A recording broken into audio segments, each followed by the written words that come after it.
Kembali lagi dengan horror story time. Kali ini aku akan menceritakan tentang berdirinya sebuah rumah yang asal usulnya adalah tanah wakaf. Seperti biasa, nama dalam cerita ini sudah disamarkan. Kali ini bukan karena rumah itu adalah lemah kuburannya, kiriman atau yang lainnya, tetapi rumah itu ternyata memang memiliki asal usul yang begitu seram. Oke, langsung aja aku ceritakan tentang soal rumah ini. Jadi pemiliknya saat itu adalah Pak Wawan dan Bu Lydia. Mereka itu mempunyai dua anak, namanya Lia dan Tina. Mereka membeli rumah itu beberapa bulan yang lalu. Sebenarnya si Lia ini udah punya firasat dari awal kalau rumah ini udah gak enak aja. Tapi karena ayahnya Pak Wawan seneng banget sama rumah ini, jadi mereka itu tetap maksa untuk membeli rumah itu. Nah, di sini Lia itu sempat cerita ke ibunya dan adiknya kalau dia itu punya perasaan aneh sama rumah itu. Tetapi ibu dan adiknya itu menganggap kalau Lia ini cuma nggak kerasan aja. Jadi dia itu pindahan kan waktu itu. Nah, beberapa perabotan sudah dimasukkan tuh seperti kasur, lemari, sama sofa. Nah, rumah ini tuh bangunannya tuh 2 lantai, lumayan luas lah ya, ada halaman depannya. Ada juga halaman di depannya. Nah, si Lia itu kebetulan kamarnya ada di atas, berdekatan sama kamarnya Tina. Si Lia ini menata beberapa bukunya ke dalam kardus untuk membawanya ke atas. Nah, nggak ngerasa apa-apa sih waktu itu, soalnya juga kan masih siang. Lia itu feeling, pasti kalau malam udah kejadian serem nih di rumah ini. Hawanya tuh udah nggak enak banget gitu lah ya. Nah, pas naik tangga tuh kedengeran samar gitu suara air dari keran kamar mandi di atas. Ya dikirain dia kan Tina lagi mandi atau gimana gitu kan ya. Naiklah dia, nyampe di atas. Nah, di situ Lia itu denger jelas banget suara orang mandi. Tapi waktu dilihat pintu kamar mandinya itu agak kebuka dikit gitu. Dia jadi agak aneh gitu kan ya. Masa iya si Tina mandi tapi nggak dikunci tuh pintunya. Jadi Lia ini mau niat ngasih tahu. Tapi alangkah terkejutnya ketika dia lihat di dalam kamar mandi itu bukan Tina yang dilihatnya, tapi ada sesosok perempuan bungkuk gitu yang lagi menyiramkan air ke badannya. Nah, yang paling serem lagi tuh perempuannya itu tuh rambutnya jarang-jarang dan badannya itu berwarna aneh. Kaget dong si Lia waktu itu. Dia kemudian pelan-pelan nutup pintunya itu lagi, tetapi waktu mau ditutup, perempuan itu malah ketawa dan noleh ke arahnya si Lia ini. Sontak Lia teriak sekuat-kuatnya dong ya. Habis itu Tina sama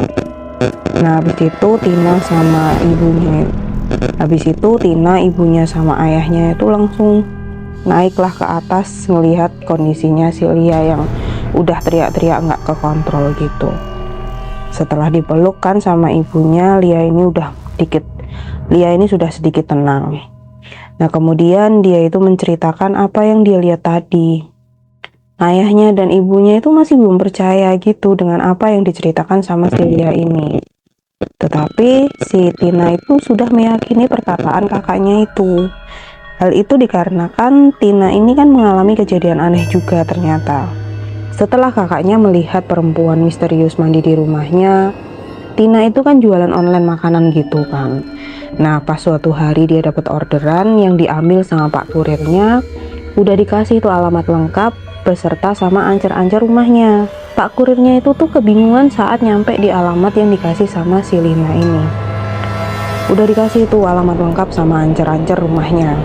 Nah, tapi Pak Kurirnya itu tuh kebingungan saat nyampe di alamat yang dikasih sama si Tina. Katanya dia itu nggak nemu rumah yang dituju, malah katanya dia itu melihat lokasi makam keramat gitu yang dikelilingi tembok kayu. Nah, Tina ini kan kebingungan karena kurir kok mengatakan bahwa alamat rumahnya yang dituju itu seperti itu. Jadi si Tina itu pun bingung kan. Nah, Tina itu udah keluar rumah, namun juga dia nggak menemukan ada bapak kurir yang mau ngambil orderan makanan itu tadi. Akhirnya dia pun menceritakan hal aneh ini kepada ibu dan ayahnya. Namun mereka berdua itu masih menganggap kalau anak-anaknya ini belum bisa membaur sama lingkungan rumah itu.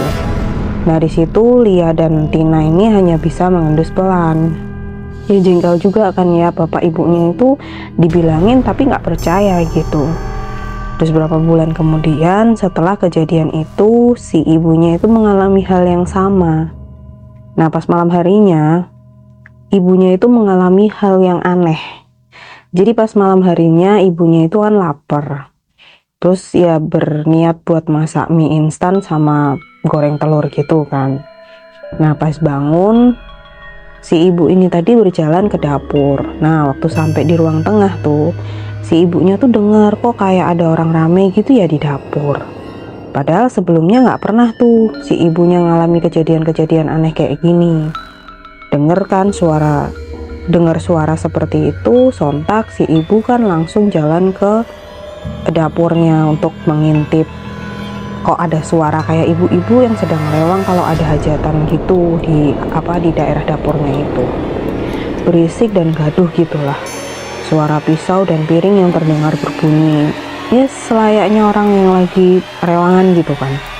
Akhirnya pas ngintip dan nyalain lampu dapur, hal yang mengagetkan itu masih belum dipercaya juga sama si ibunya ini. Pas melihat ke arah dapur, lampunya pas nyala, ibunya ini melihat benda-benda yang kayak piring, pisau, garpu, sendok itu melayang. Kemudian terjatuh bersamaan ketika lampu dinyalain. Ibunya sontak gak jadi lapar kan itu. Langsung kan kemudian menjerit sampai semuanya tuh bangun. Nah di keesokan harinya ibunya ini tadi tuh cerita ke si suaminya. Tapi nggak tahu kenapa semenjak ibunya ini tadi bercerita ke si suaminya, mereka berdua itu kayak sering bertengkar gitulah. Jadi itu apa aja jadi masalah buat mereka berdua yang berujung ribut. Nah akhirnya suatu hari ibunya ini diajak pengajian sama salah satu tetangganya tuh, namanya Bu Bella. Nah kebetulan Ibu Bella ini adalah warga lama di kampung itu. Bu Bella ini ngomong kalau dulunya rumah yang ditinggalin sama Bu Lydia sama suaminya dan anak-anaknya itu adalah lahan kosong yang lama sekali nggak pernah diurus sama pihak keluarganya. Jadi dulu sebelum Pak Jito ini membangun rumah yang mereka tempati itu, jadi Pak Jito ini adalah pemilik sebelumnya ya. Tanah itu tuh adalah tanah sengketa antara saudara gitulah. Padahal sudah jelas kalau nama surat pemilik tanah itu adalah Pak Tono. Nah Pak Tono ini adalah saudara kandung dari Pak Jito. Karena dimusuhi, kemudian Pak Tono ini tuh katanya ijab kalau rumah itu akan diwakafkan untuk tanah kuburan warga di situ. Nah tapi Pak Jito ini nggak terima kan, karena dia mengaku kalau tanah ini diwariskan kepada beliau. Jadi Pak Tono ini hanya pasrah dan membiarkan Pak Jito mau ngapain aja dengan tanah itu. Nah Pak Tono ini milih pindah jauh keluar daerah gitu. Udah nggak mau tahu lah intinya. Nah setelah itu tiba-tiba saja tidak ada angin, tidak ada hujan, tiba-tiba Pak Jito ini membangun rumah di tanah itu. Dan yang kemungkinan besar ya tanpa seizin dari Pak Tono. Setelah rumah itu berdiri dan siap huni, Pak Jito ini memboyong semua keluarganya, anak, mertua, sama istrinya itu diboyong buat tinggal di rumah itu. Namun sehari setelah ditempati, tiba-tiba saja terdengar teriakan dari istrinya Pak Jito yang seringkali bertengkar dan marah-marah sampai kesurupan. Sebulan setelah itu, mertuanya Pak Jito ini meninggal dengan kondisi sakit yang aneh. Di sekujur tubuhnya itu lebam dan kulitnya seperti kena penyakit herpes. Setelah itu, rumah itu menjadi menakutkan bagi warga di sekitar situ. Nah, sejak kematian mertuanya itu, Pak Jito memutuskan pindah dan menyewakan rumah itu kepada siapapun. Namun sampai bertahun-tahun tidak ada yang mau untuk tinggal di situ.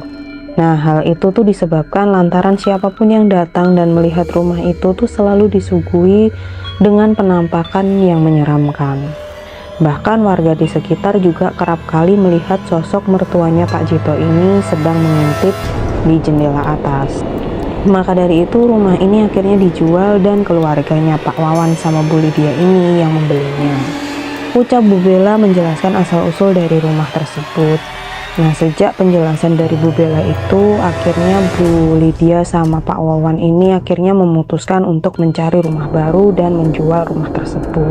Jadi kesimpulannya, kalau mau beli rumah, langkah lebih baiknya untuk melihat dan mencari tahu dulu informasi mengenai asal-usul tanah tersebut.